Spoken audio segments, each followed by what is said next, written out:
Pause for a moment and think about what you've eaten today. Was it balanced, nutritious, or are you considering a change? We all know that the path to better health begins on our plates. But navigating the world of nutrition can feel like a maze, can it? Well, we're here to help you find your way. If you've ever considered switching to a keto diet, stay tuned as we're about to dive deep into what it takes to go keto. The keto diet, short for ketogenic diet, is a low-carb, high-fat diet that has gained popularity in recent years.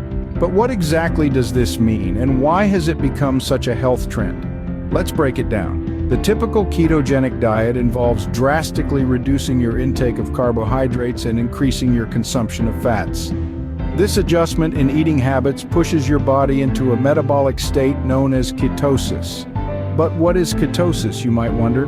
Well, when you consume fewer carbs, your body runs out of its primary fuel source, glucose. In response, it starts burning fats for energy, producing molecules called ketones in the process. This is the state of ketosis, where your body is efficiently burning fat for energy instead of carbs. The macronutrient breakdown on a standard ketogenic diet is usually around 70% fats, 20% proteins, and a mere 10% carbs. To put this into perspective, the average person typically consumes about 50% of their daily calories from carbs. So, as you can imagine, this is quite a shift in eating habits. Now let's talk about the potential health benefits.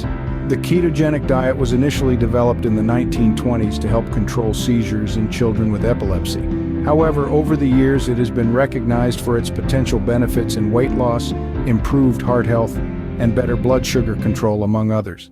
It's essential to understand that while the keto diet can indeed provide health benefits, it's not suitable for everyone. Certain conditions might make the diet risky, and it can also lead to nutritional deficiencies if not properly managed. Therefore, it's always recommended to consult with a healthcare professional before starting any new diet regimen. So, the keto diet is all about switching your body's energy source from carbs to fats. But how do you do that, you ask? Stay tuned. Starting a keto diet might seem daunting, but with these step-by-step instructions, it becomes a lot simpler.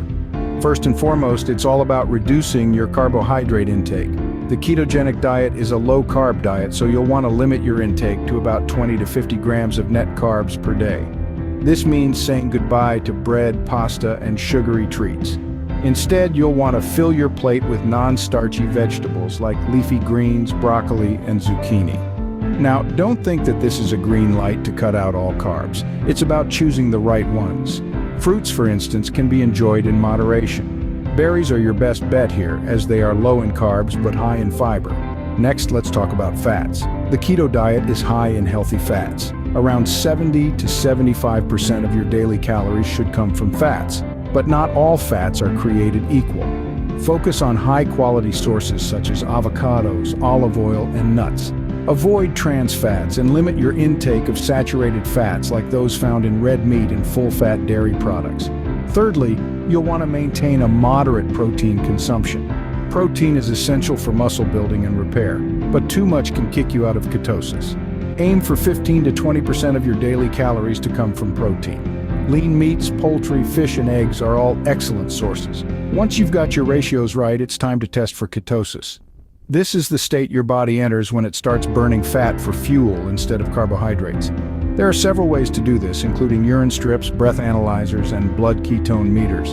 However, you may also notice signs such as increased energy, decreased hunger, and improved focus. Lastly, you should be aware of the so-called keto flu.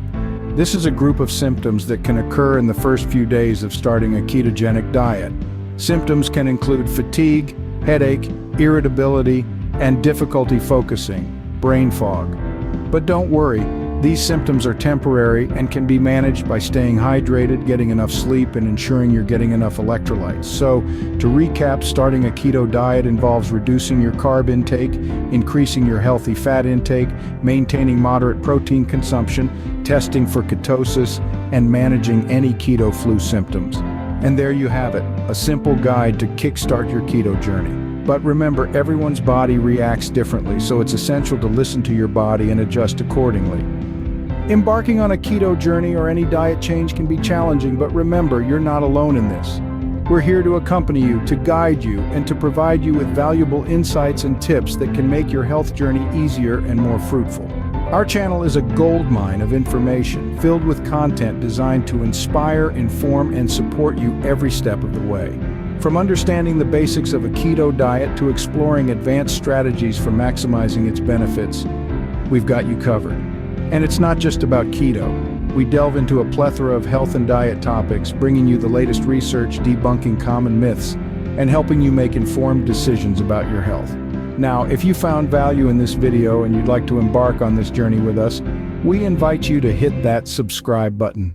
By doing so, you'll be joining a vibrant community of health enthusiasts, and you'll be the first to know whenever we drop a new video. But before we go, a gentle reminder. Always consult with a healthcare professional before starting any new diet regime. Your body is unique, and what works for one person may not work for another. So let's make sure we're doing things the right way, shall we? Subscribe to our channel for more insightful health and diet tips. Remember, your health is your wealth. Take care of your body. It's the only place you have to live.